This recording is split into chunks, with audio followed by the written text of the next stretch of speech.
into yet another episode of Finding Help with Special Needs. If you are an educator here in Abuja, or a school owner, or a therapist, or a facilitator, and you missed out on the special needs educators summer camp, I tell you, you missed a whole lot. Where were you? How come you didn't attend?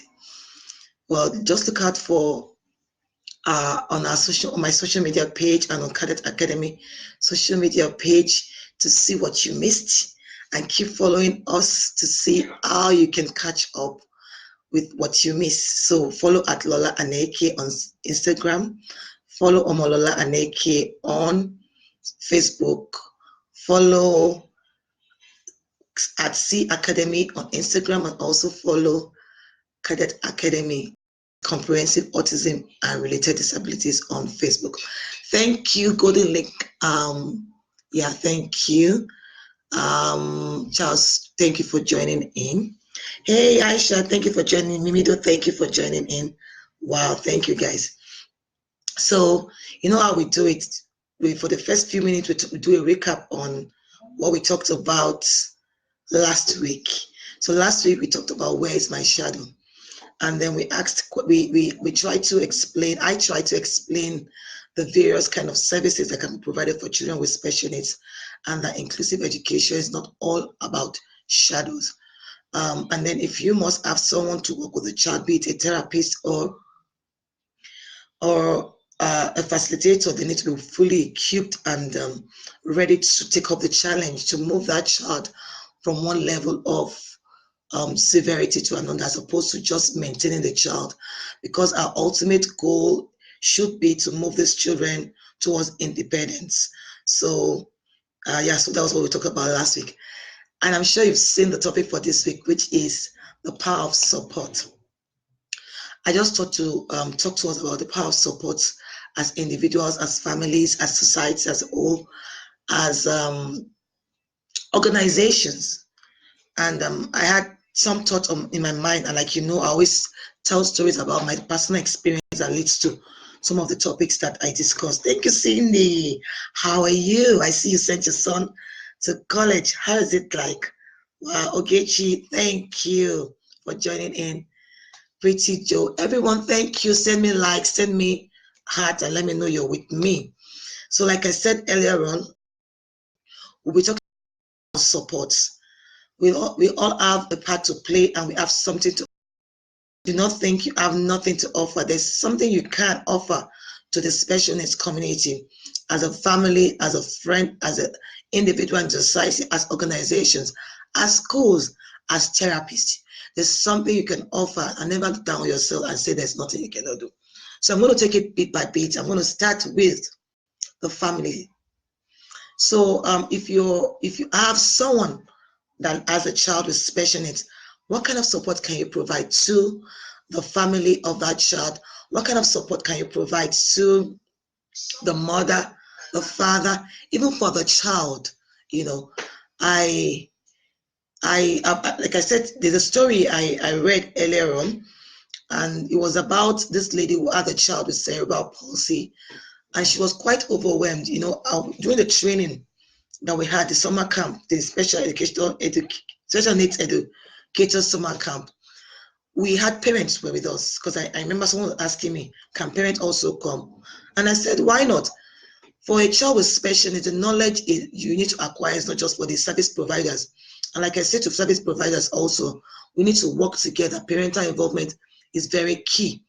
And the reason is just that we don't want the child to just work, to be able to do things with us alone, but the child should be able to live as an independent individual and be able to translate whatever they've learned with us, the service provider, to the society, to the environment, to the community as a whole. So the lady was like, the lady came for the summer camp, and she made sense.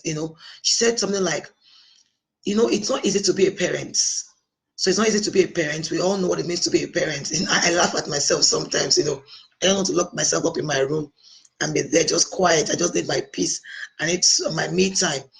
So imagine this woman with a child with special needs that does not understand boundary, or this father with a child that does not with a child that does not understand boundary. When does it have the time to rest or be able to rejuvenate and get himself together after spending himself to be there for that child?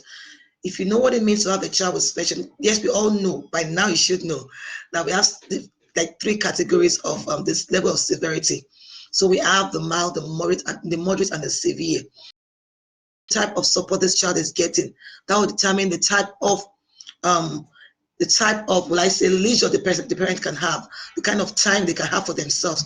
So if the severity is really severe, the level of severity is severe, that parent might not be able to even have a life.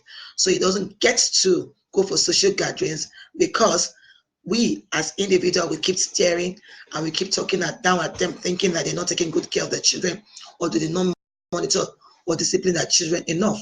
So imagine that they don't get to go to churches, to social gatherings, they don't go to religious homes, because not because they don't want to go, but they get looked at and they get, talked at in a very unpleasant way. I remember a parent said to me one time, I stopped going to church. Why?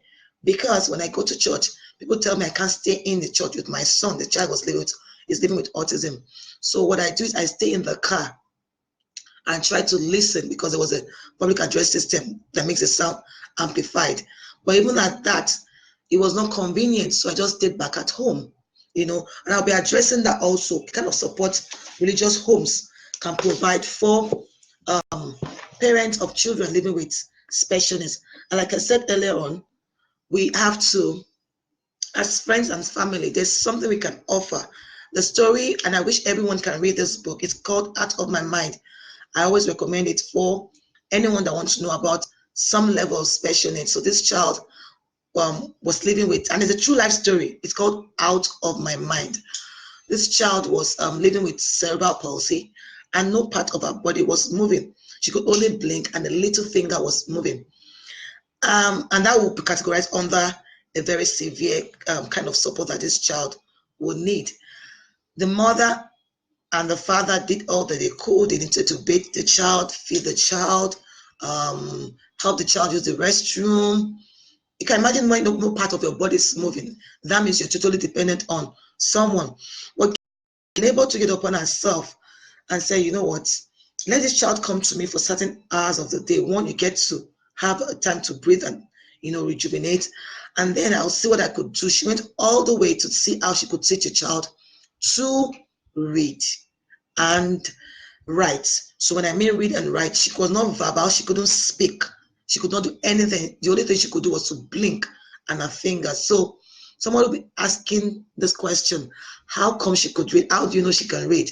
And that's why it's very important for us to have knowledge of special needs and every other aspect, so that you can know the kind of support, even as as a friend, as family, the kind of support to provide for these children. So the lady went on to search, and then she realized that she could use pictures, she could use pictures, she could use the computer to teach this child. And then they went from one sound to the other, so letters, and then they blended it. And then before you know, the child could write little sentences: I am hungry, I need to eat, I need to sleep, and all of that. And the one thing about the child, whenever she's excited, she just goes on and then she falls off her seat. I remember in the story, because it's a true life story, she said in the story that when she went to see the pediatrician, they said she was dumb, she couldn't hear anything. She said one funny thing. She said they thought I couldn't understand. Well, guess what? Each time I go to that pediatrician's office, I make sure I scatter his table. I pretend to be excited and I throw all the things up, because I was so angry that he could say that I was dumb. The fact that I had CP did not mean that I was intellectually dumb. I just could not move any part of my body. Super brilliant. And this story I'm talking about was actually told by this girl herself, because she could now type and she could now write. What am I bringing out of this story is that if the neighbor had not taken it upon herself to help this child, the mother might have she might have thought of how a child would learn to read and write, but she would have been exhausted from taking care of a child all day, bathing the child, watching the. You can imagine when you as nursing mothers or new mothers, you know how it can be so demanding for you to be with a child who can do nothing for his or herself, and then you have to take care of an 8-year-old, a 10-year-old. You've been doing this for the past 8 to 10 years of your life. You can imagine how exhausting that will be.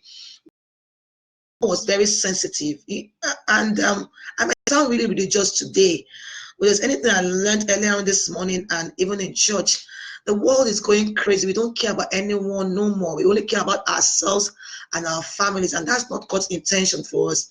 Even if you do not think that you can help the next individual, how about that person cannot help his or herself? We're now in a world where we mind our business, even when lately we see people. There was a picture I saw on social media where a child was by the edge of the well, and an adult could actually stand to take a video of that child. The first thing that should be on your mind is to yank that child off the well, as opposed to taking videos. So the world is getting very cruel, and we can only do ourselves a favor by trying to be more empathetic, by trying to be more human, and see how we can be our brothers' keepers as God has ordained us to be and assigned us to be. So this lady took it upon herself to train this child, and I really, really would strongly recommend that you read that book, so that you can. For me, it really ministered to me, if I will use that word, and it changed my perspective, even as a special educator. It made me go into the world of what these individuals are going through, and I always say to myself, if I cannot help this person, then there's no need having contact with that person. So if you've had contact with anyone living with special needs, it's not by coincidence. God wants you to play a part, in that person's life. And what would you do? What kind of support do you think you can provide for that person? It could be as little as the child needs to go to the playground, or the child need, even for the parent, like I said. So remember that in the story, the lady was able to pull out that child and was able to teach the child how to read and write. You might say, I don't know how to teach how to read and write. You could decide that you want to help the parent with the laundry. You could decide to do that. And it won't cost you anything. Some of us have washing machines. You could say, okay, you know what? Can I have all your white clothing? So I do all the white. Somebody else could take the colored clothing. What is it that you would need? Could it be it could be food, it could be water. Remember, they're not asking you for hands out. They're not asking you that they're poor.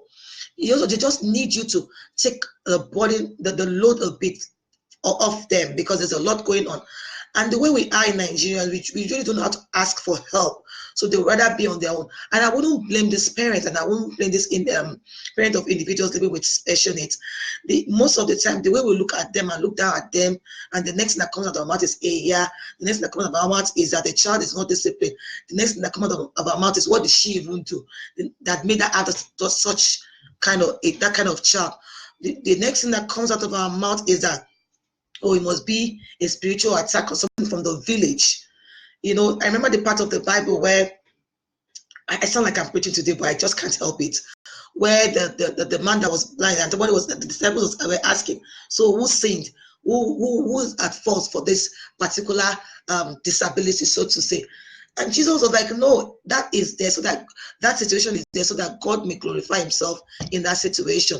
Would you want to be the instrument that God will use to glorify himself? That's the question I'm asking today. What kind of support can you give to families of individuals living with disability? There's always something you can do. You always have something to offer you.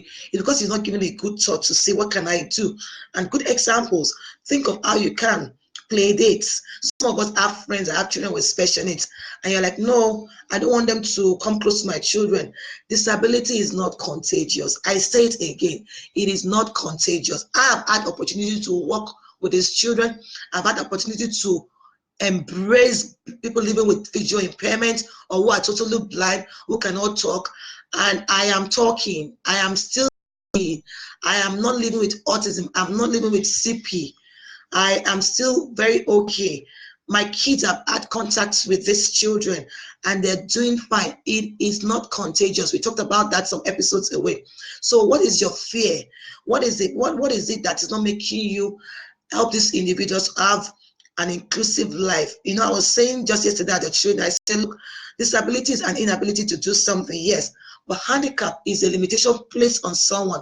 So whenever you see a person with disability, and you just feel that there's nothing you can do, and you're not making that effort to help them, even when you know what to do, you are placing them, you're making them more handicapped. So for example, a person who use crutches to walk, and probably I'm opportune to be walking at the side of that person, and he needed to cross the road. What would I do as an individual? Would I be kind enough to stop the traffic for this person so that it will take his move? Yes, we know we have traffic lights in Nigeria, but it looks like it's just for decoration. In this part of Abuja, sometimes I go crazy because where I live, there are a lot of traffic lights, and people just break it. Imagine if an individual with wheelchair needs to cross the road.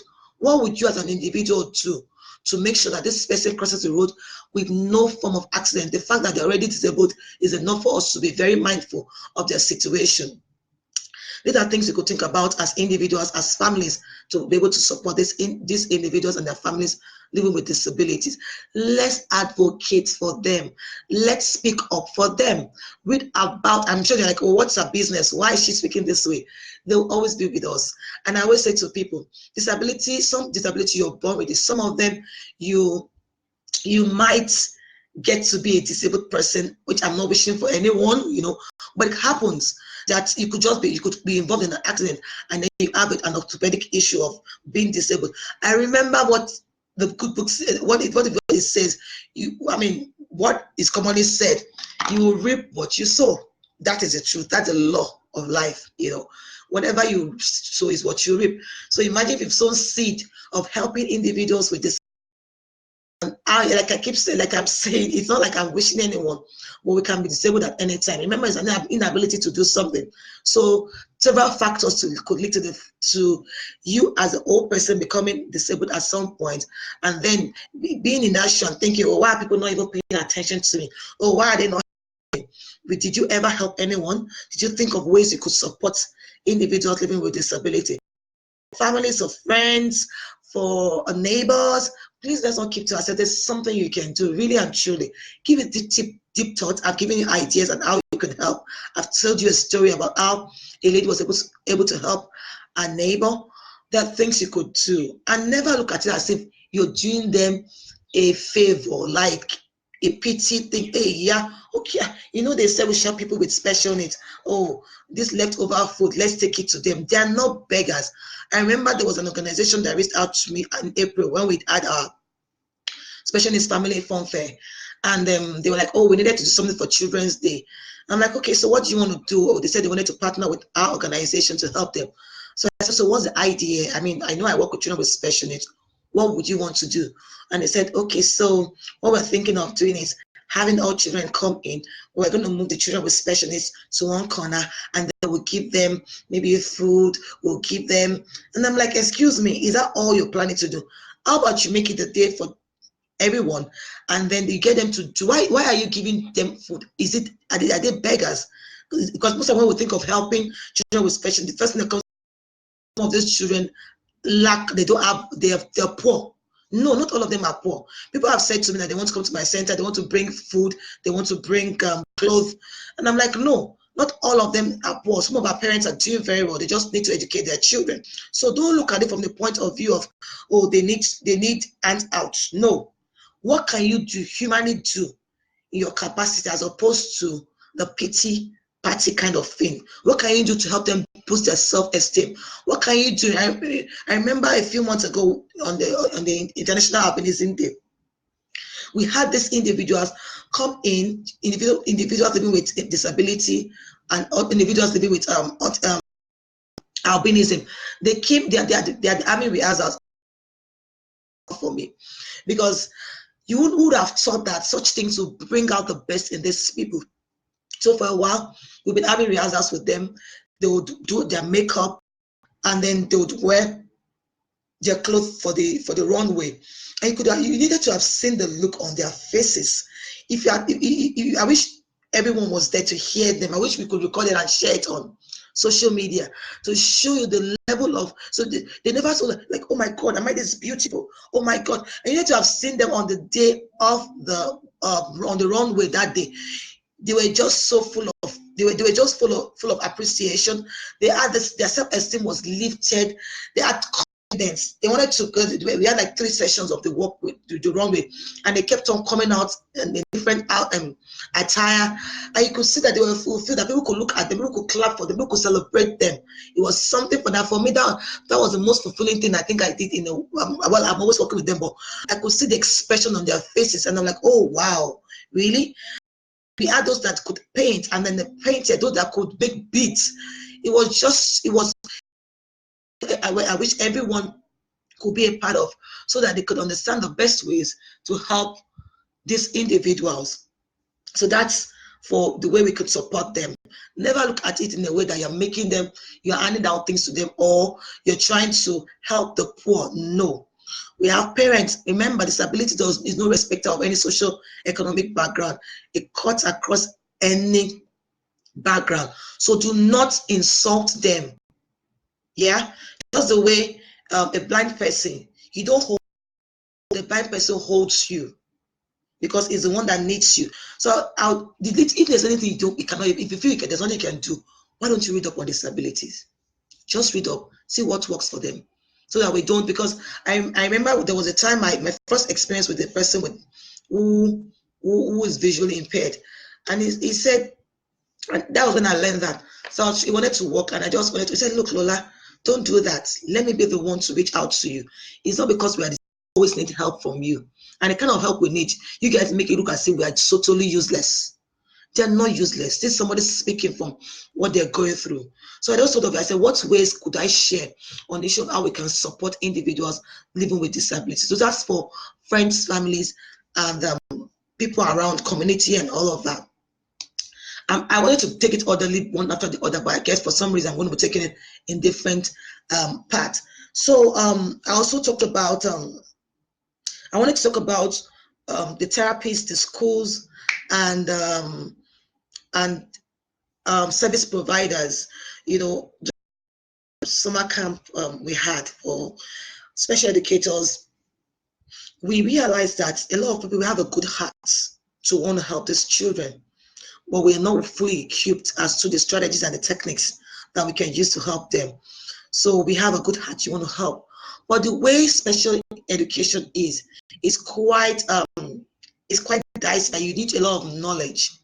So what I learned during the summer camp was that we all have some of us, if you ever think that you want to be an educator, a special educator, or someone in special needs field, or someone is a therapist, it means that you have a good heart, which is a good one. You need to have a good heart. You need to love. You need to be able to empathize and understand, a lot of patience, a lot of strong will, that you can and you will help this individual. But beyond that, the next step is, how do I equip myself so that I don't give them the wrong information? How do I equip myself so that I don't keep doing the wrong thing? Because some of them might not be able to speak. So I remember there was a day, and this is the truth for me, there was a day I got into one of our classrooms, and it was very cold, and it was a rainy season. Some of the kids were cold, but because they were non-verbal, they were pre-verbal. I keep saying I want to start using the word pre-verbal, because we have to see that they will still talk. They could, and sometimes, because of sensory integration, sensory processing disorders, they may not be able to, they may not be shivering even if they are cold. And then it struck me that some of these kids might be cold, but they won't know how to communicate it to me. And the first thing we did was to put off all the ACs, But imagine if we're not knowledgeable to understand the issue of sensory processing disorders. You feel, if I'm hot, then everybody should be hot. If I'm cold, everybody should be cold. Even for neurotypical individuals, there are times I'm cold, my husband is hot. There are times my husband is cold. So why would you be thinking for this individual and say, oh, one size fits all, everything works? So this is for educators or therapists or facilitators, whoever you are working with these children, learn something about them. I've had people who have said to me, this child I have, it does this, it does that. And I'm like, so what do you think is wrong? What is that situation? What is the diagnosis? I really can't tell. And I'm like, excuse me, you're working with this child. You can't tell. Then what kind of support are you going to provide? Because the support that works for a child with autism might not work for a child with cerebral palsy, and it might not work for a child with ADHD or a child with dyslexia. So you need to acquire knowledge in order to be able to help individuals as their sole service provider. Because for you to reach out to them, that means you're the one that is caring for them. I cannot meet my need if you don't know what I need. And this was also for me too. So I say to people, I am not asking for gifts, please. So my birthday is in a few months' time, and I said to people, look, let me even use my example. If it's someone's birthday, I hardly give them gifts. If I can, I usually, because the thought is that in this part of the world that we're in, if I was in developed country like the US, I'll go to a shop and get a gift card, and then you go into the shop and pick what you want. But we have this now, we always know what people want. But that, for me, I just feel you don't know what I want, because I might have two or three of that thing and it's become useless to me. Well, usually I will gift the thing. So just that same thing that goes for this. Understand what they want, what their likes are, what their dislikes are, even when they're not speaking. There's a way you can reach out to them. If, for example, so during the summer camp, I keep talking about summer camp because we learned a lot, and these are educators that we're talking to, and to think that the kind of question they were asking, which for me, that was the real aim of the summer camp. And someone said, oh, there's this child that I work with, nothing moves him. There's no reinforcement that works for this child. And what is the reinforcement? If the reinforcement is like a stimulus or whatever it is that you do to keep repeating a particular behavior. So, for example, if you give a child Smarties, for example, when you ask the child to sit and the child sits, and you give the child the reward of a Smarties, the child, or the candy floor, something edible to the child. If that is the reinforcer that makes the child do that behavior over and over again, and it may not even be edible, it could be anything. Don't worry if you missed out the Abuja version of this summer camp. Join us in Lagos, join us in Port Harcourt. Before the end of this segment, I'm going to be dishing out the venue and the dates for the Lagos and the Port Harcourt version of the summer camp, the special educators summer camp. So the lady said, there's nothing that that reinforces this child.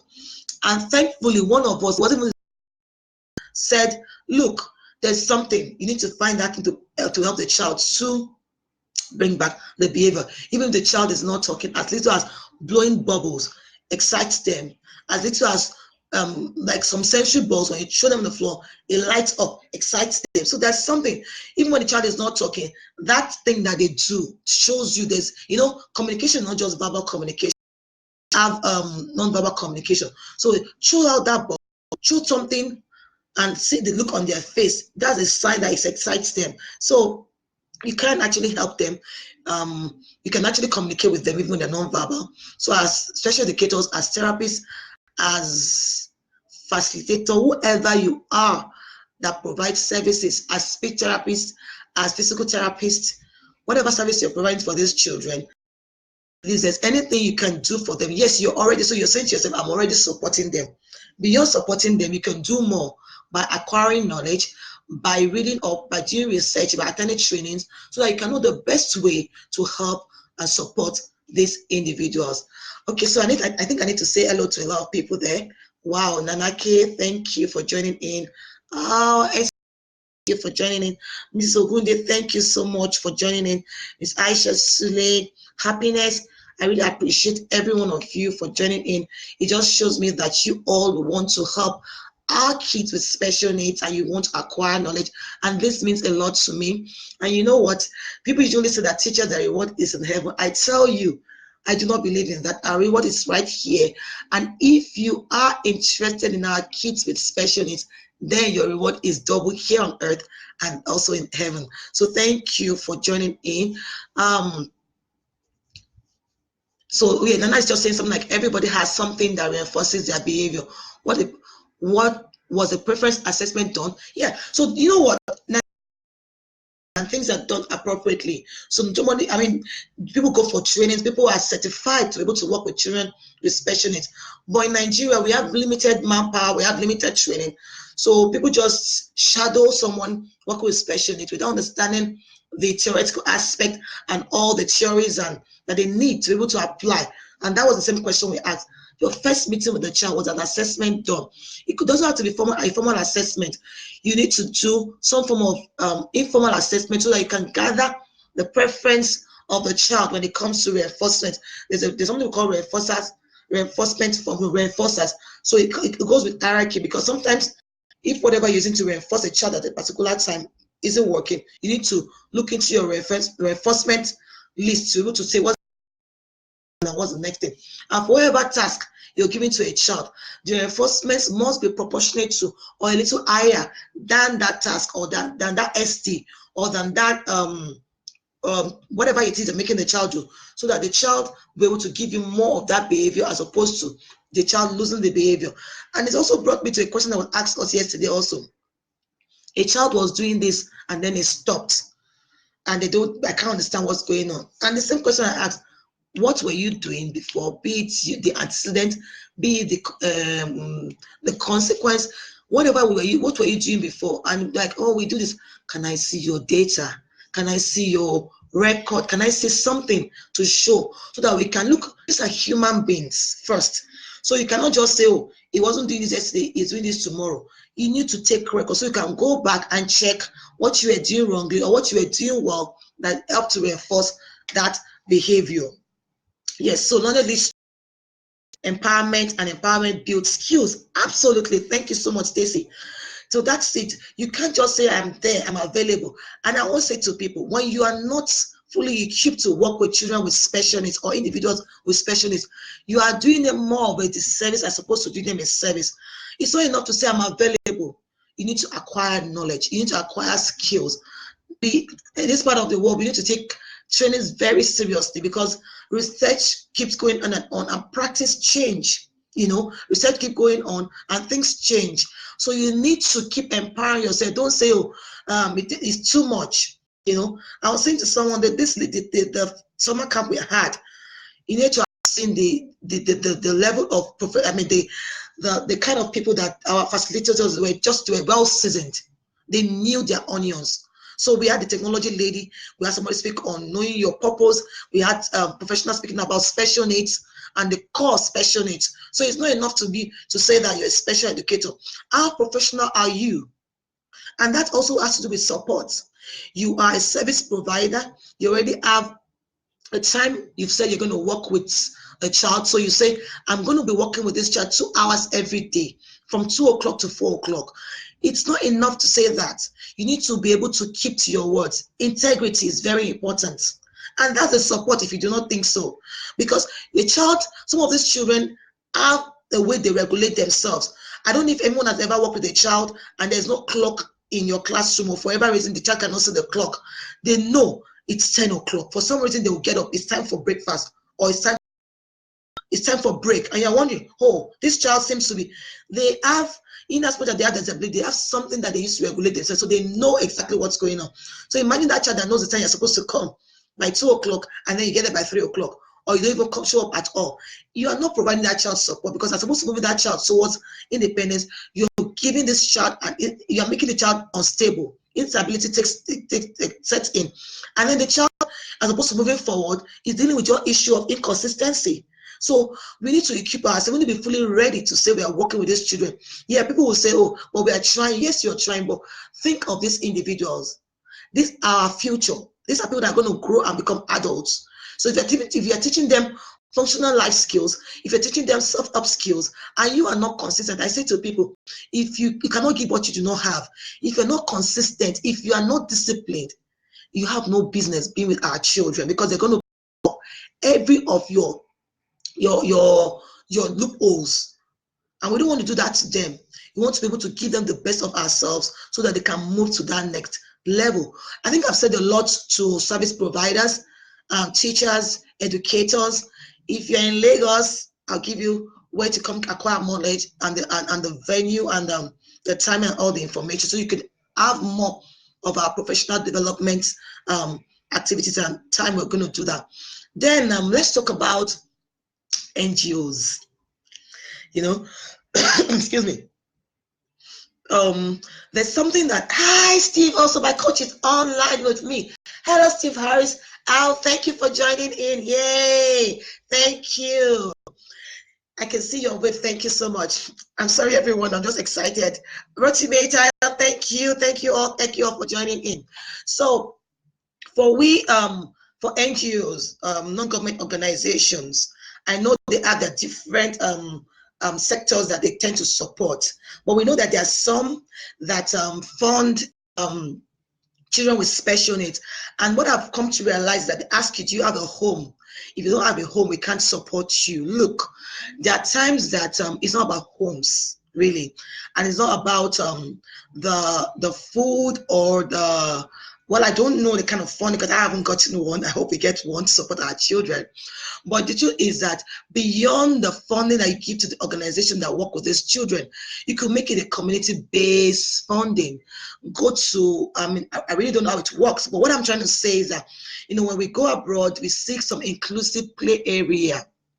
We don't have enough parks here in Nigeria. I know I've seen a few places in Lagos. We have some park. We have Millennium Park in Abuja, but most of the equipment there are not for children with disabilities. So at this point, I am appealing, I'm calling on organizations who feel that they are, because I'm here that somebody like, oh, we're not sure if the funding will be used appropriately. Now, we're not asking that the funding begins anyone. Find a particular place, develop and make it an inclusive playground for our children with special needs. You know, we keep saying that the parents go through a lot. Sometimes they want to take their children out, but even when they take them to the park, there's really nothing that they can play with there. So we want to be able to help them. We want to be able to help them to be able to enjoy whatever typical children are enjoying. So they could also have so facilities for them where you could decide that you want to work with the local government or cooperative societies and just come up with something for these children. Put something, what is ringing in my belly, on my head, is an inclusive playground, an inclusive park for our children, so that the parents can actually take them out and enjoy the same benefit that neurotypical children are enjoying. So I'm thinking of other things that we non-governmental organization can do here. So beyond funding the children for education, beyond providing learning resources for them, I think one of the key things is then, yes, also you with the government, well, you with the aviation company, because some of our children, I remember there's a city, an airport in the US where it's an inclusive, it's an airport that had been able to provide accommodation for children with autism. So there's a sensory room. You know, sometimes our flights are delayed. Sometimes people miss their flight, and some of these people that miss this flight have children with special needs, or it might not even be they are doing that they miss their flight. It might be just that the flight was delayed for different reasons. It could be weather, bad weather. Imagine a parent that has a child with order, or a child who has some form of special needs. I remember when I was traveling at some point, and I was going out with, I was traveling with my little, she was like 3-year-old then or 2, and our flight we had a layover and it was like an hour or 2, I could remember. But I know how stressed I was chasing this child. This child is a neurotypical child. Imagine a parent with a child with special needs. We're talking about support. How can we support them? So for non-governmental organizations, beyond building parks that are inclusive, let's think of partnering with airports. The airport I was talking about is an airport in Australia where they just sort of, okay, whenever these parents come in here, let them know that we truly care about them, and we are deliberate about them, and we're going to make this place inclusive for them. So those are some things that non-governmental organization can do. Our religious homes, what can we do? Our churches. Parents can't come to church because their children are not well cared for. We do not have inclusive settings. So a person using crutches, can they really access the church building? A child who would not stay still, can they children's church where their needs to be met, where it will be an open ground and they just keep playing, and there's someone is assigned to them? And the Sunday school teachers being trained on how to work with children with disability. I've had a case where a child with autism was placed in a Sunday school, and this child bypassed all of the security in a Sunday school of a church, and the child walked to the main road. Luckily, there was someone that noticed the child, and the child was taken back into the class. Imagine there's somebody that noticed that child. Our religious homes are places where we can be beyond our work. I remember I did sociology for my first degree. Excuse me. And one of the things we were taught about in religious homes is where you can be yourself. It's where you can let it down. It's the best way to get support.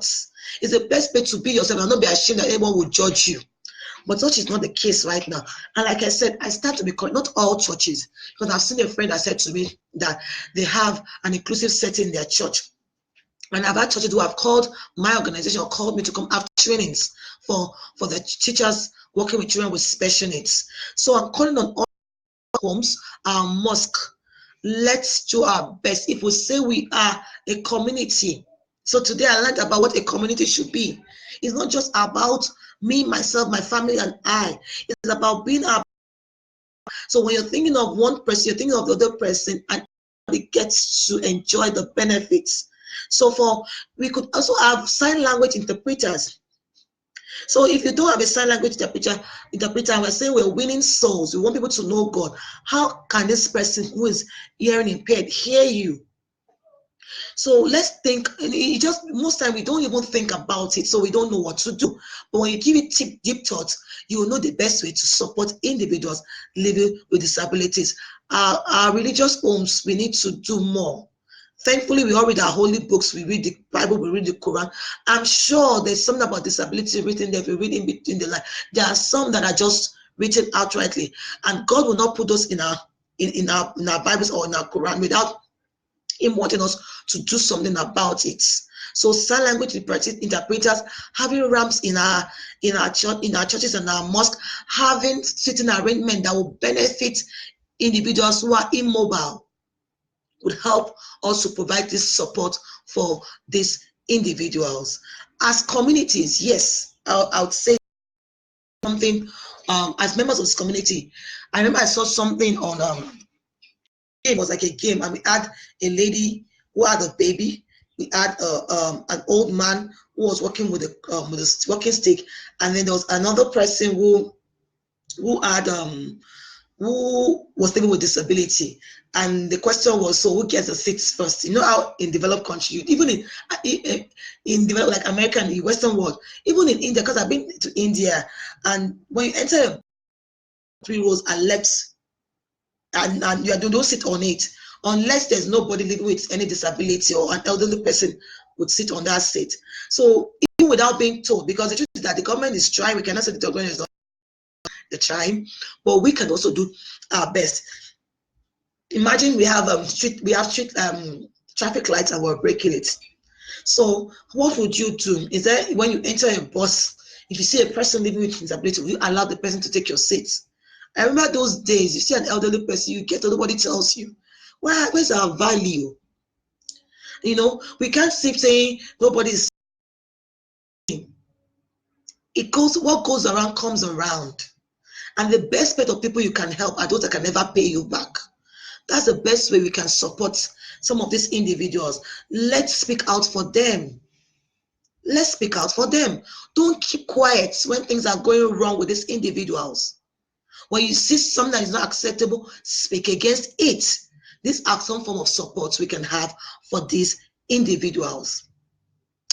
Right now, I've said a lot. Isaac, Aside Brown, all the way from California, Josephine, Lola. My friends and followers on Facebook, I'm not sure you're with me because my screen keeps sure you're with me on Facebook. If you're there, I need you to say hello, say something, say hi. I know you're there. If you have any question for me, now is a good time for you to ask me questions on how we can provide support for individuals with disability. There's something that just came to my mind, our hospitals. Yes.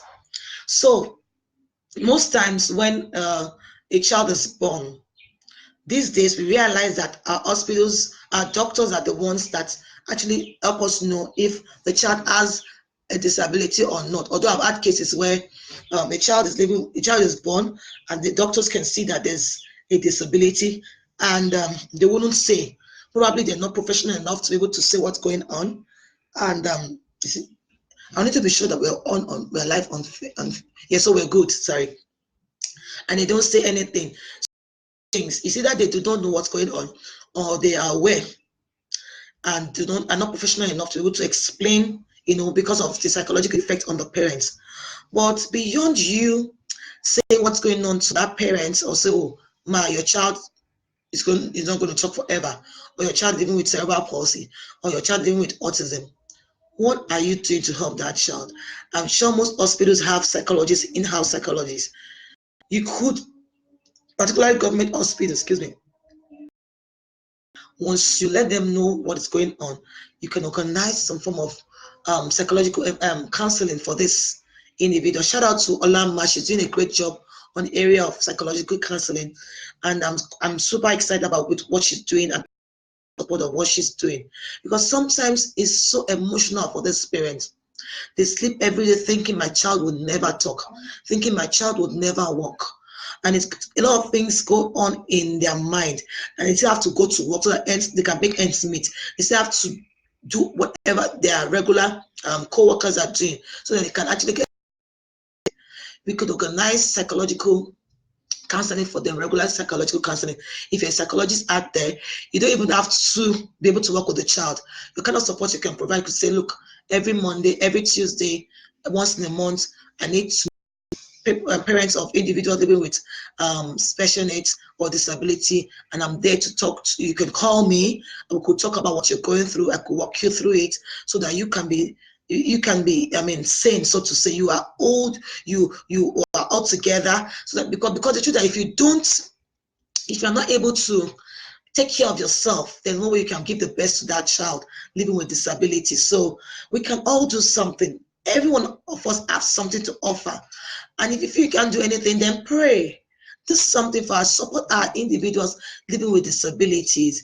So I'm waiting for our questions. If you have any questions for me regarding what you could do for individuals living with disability, whatever you can do, or you can come in. One thing you can do also, you can decide to fund or support teachers. So I've had people call me in and say, well, Mr. Lola, I want to attend the training in Lagos. I want to attend the training in Port Harcourt, but I don't have enough money. So you can reach out to us to support these service providers, the people that provide services for these children. You could say, look, what, I want to take care of 10 people's fee payment for the special needs summer camp, special needs educator summer camp, so that they can acquire knowledge and be a part of what is going on in the lives of our children living with disabilities. As I wait for your questions, I'd like to dish out the information regarding the special needs educator summer camp for Lagos. So for Lagos, we're having the special needs educators summer camp. What is it all about? I'm going to just talk freely from what we're. So we asked someone coming in to talk to us about our purpose. There's a reason why you have been called to that child. And if you do not fulfill that purpose, then something is not right. So we understood who we are. We are superheroes as special needs educators, as therapists. We are heroes to these children and must display our superpowers. I don't want to go too much into it. We did that.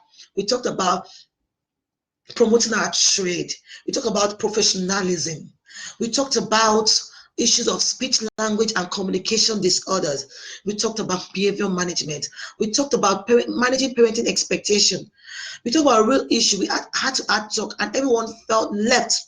We had beautiful feedbacks, and we're bringing this to your doorstep in Lagos. So for Lagos, we're having it on Tuesday 20th to Thursday 22nd. It's a